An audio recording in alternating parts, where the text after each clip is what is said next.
Power, at its core, is not a reward for the worthy. It's the outcome of a game, one where those who know how to manipulate always win. We like to believe that to rise to the top, one must be talented, honest, and visionary. But if that were true, why do so many incompetent, even foolish people sit in high places? And worse, why do they stay there so long, so securely?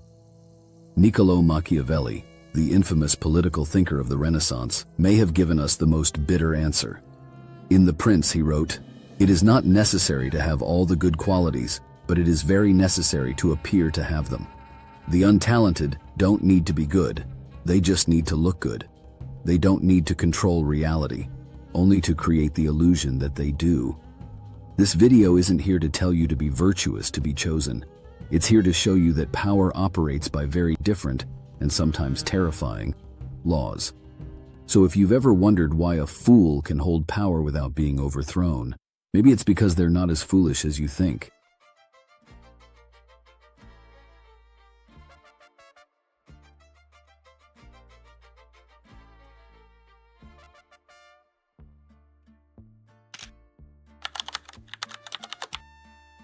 Virtù, as Niccolò Machiavelli used it in The Prince, was never about moral virtue. It wasn't kindness, honesty, or integrity. Virtù was a brutally pragmatic political instinct, the ability to adapt, to conceal, to strike at the right moment, and most importantly, to not be afraid of getting your hands dirty. Machiavelli wrote, "A prince must learn how not to be good, and to use this knowledge or not to use it according to necessity." In other words, the incompetent don't need to become geniuses. They just need to know when to bow, when to strike, and when to stay silent. Virtù doesn't create people who are loved. It creates those who survive. In a world where the rules are shaped by fear, greed, and impulse, virtù is the ultimate survival skill. The more principled you are, the easier you are to predict. The straighter you live, the easier you are to break. But those who can bend, play dumb, and weaponize their mediocrity as a shield, they are the ones who rise and endure. Power doesn't choose the good, it chooses those who can appear good at the right time. And virtù isn't just knowing when to strike, it's knowing when to deceive. So if the incompetent are clever enough not to play fair, they'll play fake and still win.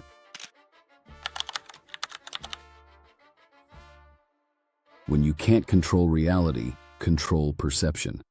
That's the core principle behind the illusion of power. Machiavelli understood this well when he wrote in The Prince, "Everyone sees what you appear to be, few experience what you really are."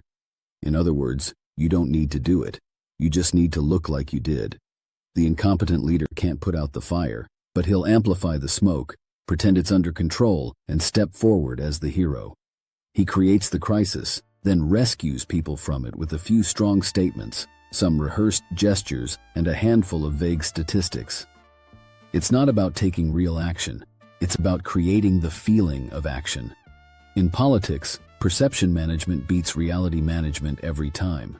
Reality is messy and slow.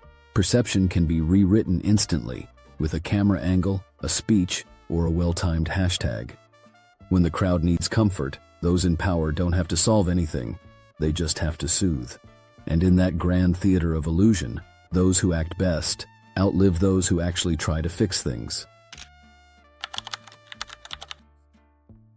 If virtù is flexible survival skill, then the illusion of control is the cover tactic. When the incompetent can't produce real value, they build a brightly lit stage. But to keep that play running, they must master the rawest human materials: fear, greed, and the hunger for recognition. Machiavelli wrote in The Prince, "It is much safer to be feared than loved if one has to choose." Fear makes people obey faster than reason ever will.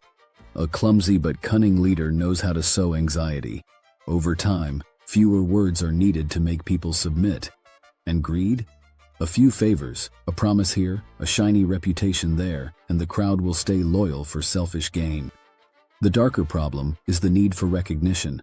Everyone wants to be seen, praised, and feel important.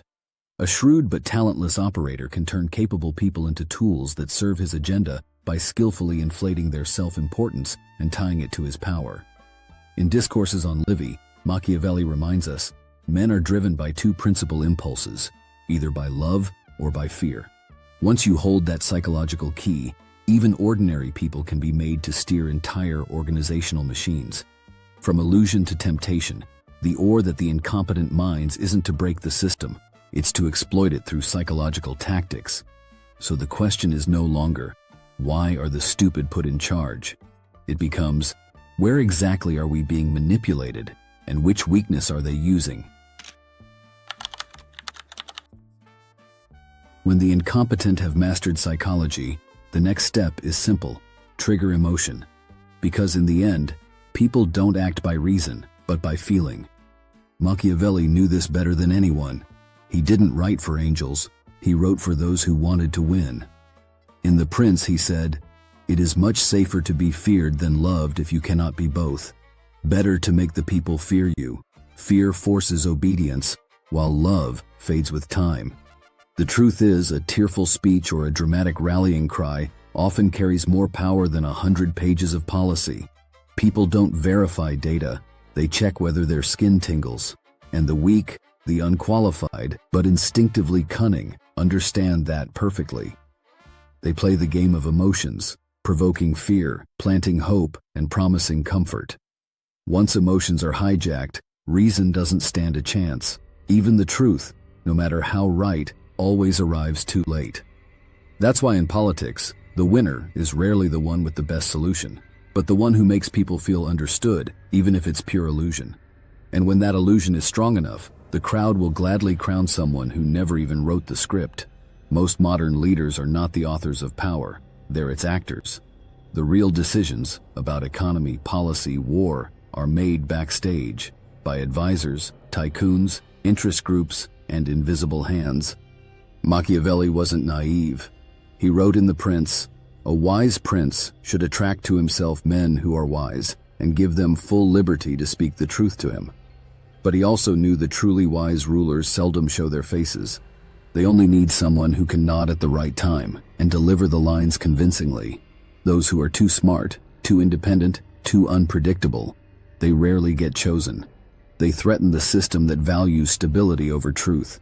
The incompetent, on the other hand, they're obedient, unambitious, and perfectly content playing their assigned roles. In the grand chessboard of power, pawns are not chosen because they're strong, but because they're easy to move. And as long as they remember their lines and bow on cue, the throne will remain theirs. So the real question is, why would a system accept, even prefer, such people? The answer is bitter, but honest. Because the system isn't broken. It works exactly as designed, and that design isn't built for progress. It's built for self-preservation. Truly capable people bring disruption. They see flaws, they ask questions, they demand change. But for a system of power that thrives on stability and vested interests, change is a threat. And honesty? Even more dangerous. Honest people can't stay silent when they see what's wrong. They don't perform. They don't twist their words 10 times before speaking the truth. And in politics, that makes them a liability. In The Prince, Machiavelli didn't glorify honesty or brilliance. He stated it plainly. A prince who is not himself wise cannot be well advised, unless by chance he has given over his affairs entirely to one person who happens to be very prudent. If a leader lacks wisdom, his only hope is to rely on someone wiser, by pure luck. But rulers don't like relying on luck. They prefer control, and the safest way to maintain it is to surround themselves with mediocrity. Mediocre people don't ask for much. They play their part, avoid risk, and never rebel. They don't make the system better, but they don't threaten it either. They are the perfect windbreak for those who hold real power. So the next time you see someone utterly bland sitting at the top, don't be surprised. It's not an accident. It's a strategy. Imagine a grand ship, glittering lights, a smiling figure waving proudly from the bow, yet no one notices the wheel is unmanned, the compass is spinning, and the engine has long been falling apart. That is the architecture of power built by the incompetent, a spectacle of control masking a slow-motion collapse. But when the real storm hits, all those performances, the cinematic speeches, the staged decisions, suddenly look absurd. When reality can no longer bear the weight of illusion, the mirage of power shatters. The crowd loses faith, the organization disintegrates, and those who once played their roles the best are the first to flee, or worse, to blame the very people who once believed in them. The bitterest moment is realizing this. We weren't deceived, we chose to believe. We didn't follow them because they were capable, but because they made us feel comfortable. Machiavelli once wrote in The Prince, "It is much safer to be feared than loved, if one must choose." But in the modern world, there's something even safer, to make people feel at ease. This is the moment we need a bitter dose of realism. Stop expecting too much. Once you understand the mechanism, you'll stop being shocked when a foolish leader climbs the stage. Because the truth is, the system isn't broken. It's built to select those who are most compliant, most controllable, and most comforting, not the most competent. The question then is no longer, why are they so stupid? It's, why are we so easily persuaded by the voice that sounds pleasant, instead of the one that speaks the harsh truth? Machiavelli didn't write to teach you how to be evil. He wrote so you'd understand this. If you aren't awake, you'll be led by those whose only skill is performance. And in the end, the real question isn't, why do the incompetent hold power? It's, who put them there and why did we applaud?